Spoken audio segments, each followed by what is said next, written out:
Nah kalau gini gimana mau nyuruh masyarakat bisa taat administrasi dan sebagainya kalau misalnya dari pemerintahan sendiri aja masih riweh kayak gitu kan. Terkait pelayanan pemerintah itu di kependudukan gitu ya. Kayak pengurusan KTP, pengurusan pindah KK, masuk KK dan keluar dan lain-lain itu mereka masih mengeluhkan bahwa ini tuh kayak ribet gitu loh. Mudah, berkarya, membangun bangsa. Oke.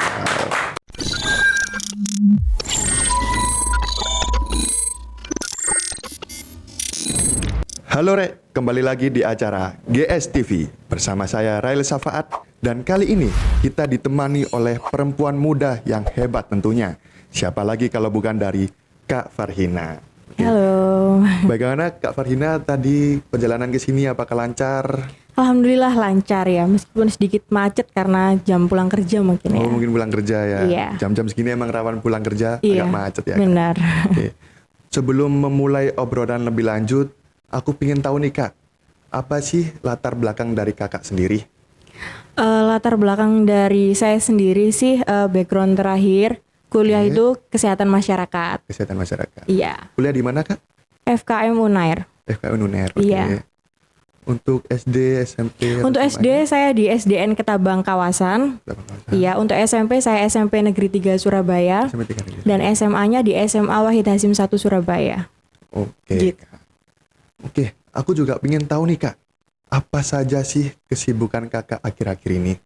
Kalau akhir-akhir ini sih sibuknya sih karena ini sama teman-teman kayak bikin PT sendiri gitu. PT sendiri. Jadi lebih ke cari peluang apa yang bisa dikerjakan sama PT yang udah kita buat kayak gitu. Untuk PT-nya sendiri, itu apa saja Kak yang akan dijalankan? Yang dijalankan ini ada kayak galangan kayak gitu, jual beli kayu, bata ringan kayak gitu. Terus kedai makanan dan minuman. Yang udah jalan ini adalah warung kopi. Iya, lebih sibuk ngatur ke itu sih sekarang. Nah, mungkin penonton-penonton di rumah ingin tahu nih lokasinya. Lokasinya ada di mana nih Kak? Kalau warung kopi ada 3, yang pertama ada di daerah Granting, yang kedua ada di Jalan Kenjeran, dan yang ketiga yang pasti rame itu ada di Jalan Kalilom. Oh, Gitu. Iya. Apa sih tips mungkin untuk mengatasi kesibukan tersebut? Gimana cara mengatur waktunya nih Kak? Kalau mengatur waktu sih pasti di hari-hari sebelumnya kan kita udah nyiapin prepare kan jadwalnya besok mau kemana aja. Terus apa yang mau dilakukan itu harus disiapin di hari sebelumnya biar pas di hari hanya nggak gedandapan kayak nggak tabrakan satu sama lain kayak gitu. Mungkin Jadwal, lebih menyusun iya, timeline-nya gitu nih rundown-nya Kak. itu udah Oke. benar-benar harus diatur. Bagus sekali nih Kak. Aku mau tanya nih Kak tujuannya. Mau masuk ke dapil mana nih Kak? Dapil 2. Dapil 2. Iya. Dapil 2 itu mungkin penonton banyak yang belum tahu. Dapil 2. Kecamatannya mana aja gitu ya? Iya Oke. gitu mungkin. Jadi Dapil 2 itu ada Kecamatan Kenjeran, Semampir, Tambak Sari, sama Pabean Cantian. Oke. Ada 4 kecamatan. Mungkin aku juga mau tanya nih Kak.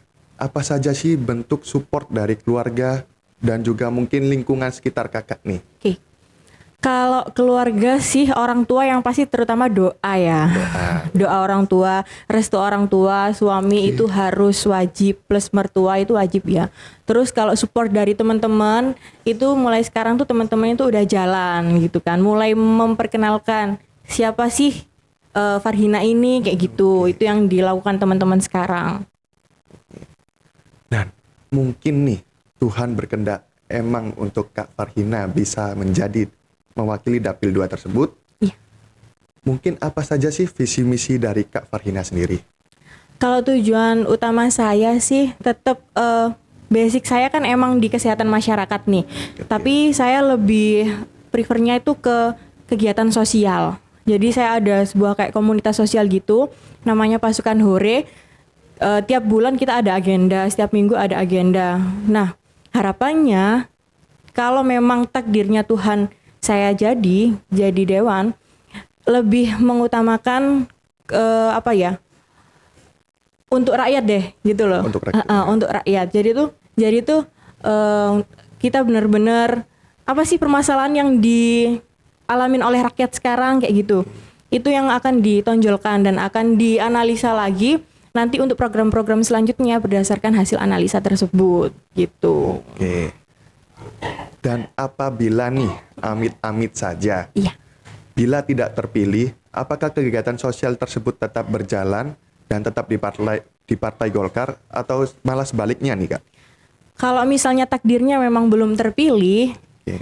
ya itu memang udah takdir, nggak apa-apa. Kita harus legowo karena kita harus sesuai dengan misi kita awal gitu ya. Aksi sosial ya udah sosial terus gitu, jalan sosial.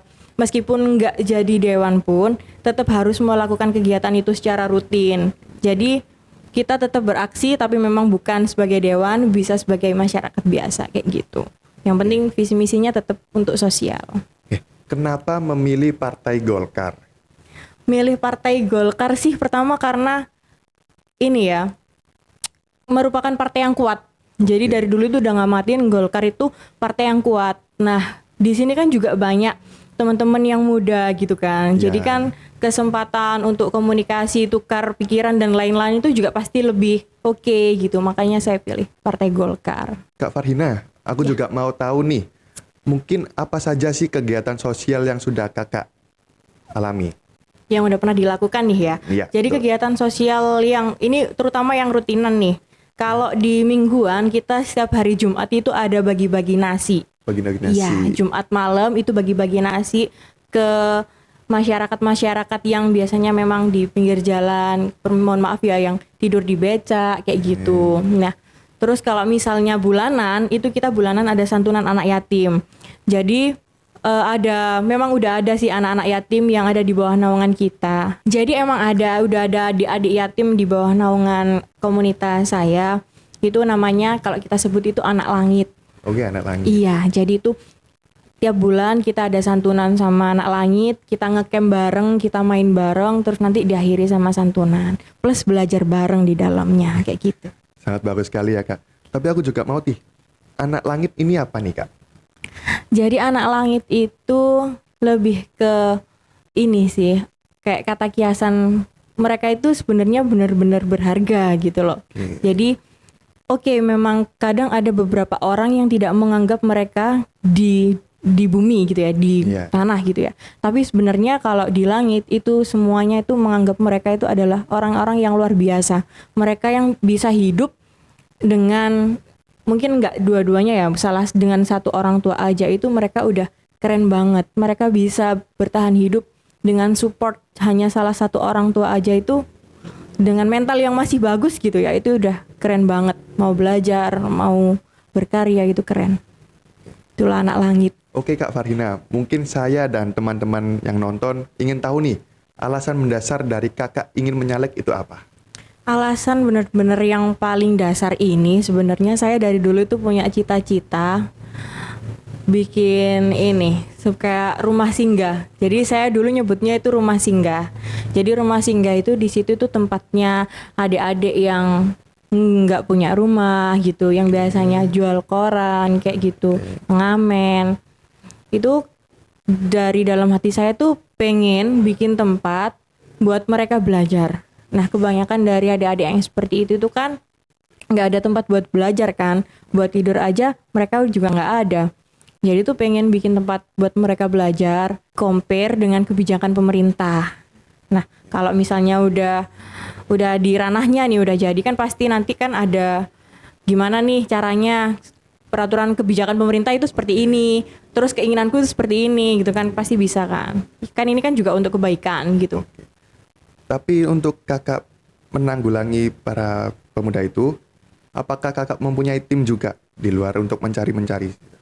Kalau tim sih pasti teman-teman komunitas yang sekarang itu kan juga sering kan keliling-keliling kota Surabaya, itu kan mereka juga pasti udah sering survei nih di mana tempat yang banyak-banyak banget adik-adik atau teman-teman pemuda-pemuda yang butuh tempat untuk belajar dan lain-lain seperti itu kan pasti ada.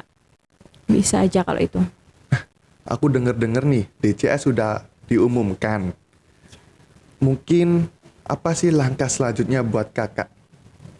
Kalau langkah selanjutnya nih setelah DCS ini keluar itu lebih mengkonkretkan, konsolidasi dulu sama teman-teman yang emang oke bergabung dengan tim Farhina nih ya. Ya. Jadi itu kita lebih ke konsolidasi, mengkonkretkan nanti gimana strategi selanjutnya yang akan kita lakukan kayak gitu. Mungkin langkah-langkah dekatnya terlebih dahulu sih Kak. Apa aja sih mungkin? Kalau langkah-langkah dekat sih bakal ini sih mengunjungi silaturahmi gitu kan ke rumah-rumah teman-teman gitu kan. Teman-teman kan juga nggak dari satu tempat aja kan, bisa ada yang di Kecamatan Kenjeran, Kecamatan Tambak Sari. Nanti kita silaturahmi dulu, kenalin siapa sih Farhina, kan nggak ada yang tahu lah siapa juga Farhina ya. Gitu, jadi harus silaturahmi dulu yang utama. Kak Farhina terjun ke lapangan, apa aja sih keluhan dari masyarakat sekitar?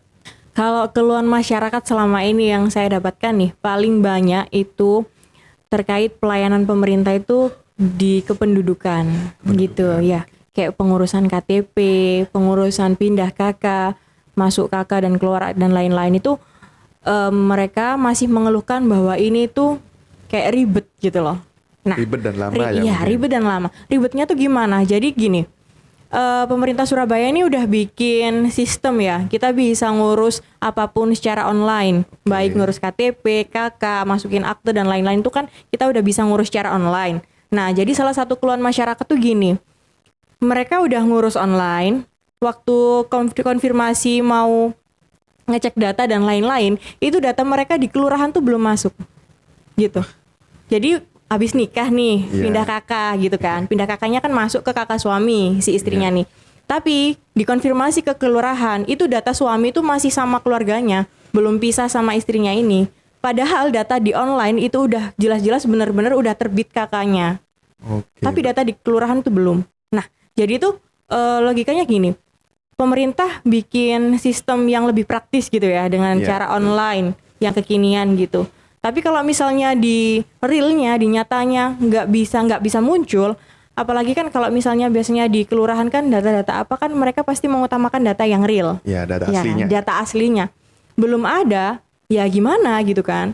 Kalau misalnya harus ngonfirmasi, kemarin tuh keluhannya gini, mereka harus konfirmasi, verifikasi ke kecamatan gitu kan. Oke. Kan jadinya jalan dua kali dong. Iya, Percuma betul. juga dong bisa ngurus online tapi nggak kedetek di realnya kayak gitu. Hitungannya jadi 2 kali kerja. Iya, dua Di kali online jalan ada, gitu. Di offline pun juga Heeh. ada gitu. Nah, kalau gini gimana mau nyuruh masyarakat bisa taat administrasi dan sebagainya kalau misalnya dari pemerintahan sendiri aja masih riweh kayak gitu kan. Belum fix gitu loh. Kalau misalnya emang bikin sistem, ya udah sistem itu yang bisa jalan, yang benar, yang bisa ke record di kelurahan A, B, C, D, E itu harus bisa jalan gitu. Tapi kalau masih kayak gini ya percuma. Iya, betul Gitu. banget sih Kak. Nah, sebelum kita sampai di ujung acara nih Kak, mungkin kakaknya bisa menyampaikan pesan-pesan untuk supaya memilih Kak Farhina itu kenapa sih?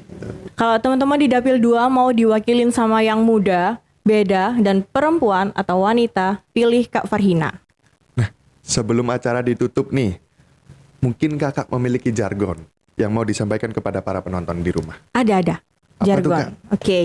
Jadi jargonnya adalah muda berkarya membangun bangsa. Oke. Oke Kak, mungkin bisa diulangi bareng-bareng nih Kak sama saya. Oke. Gimana Kak?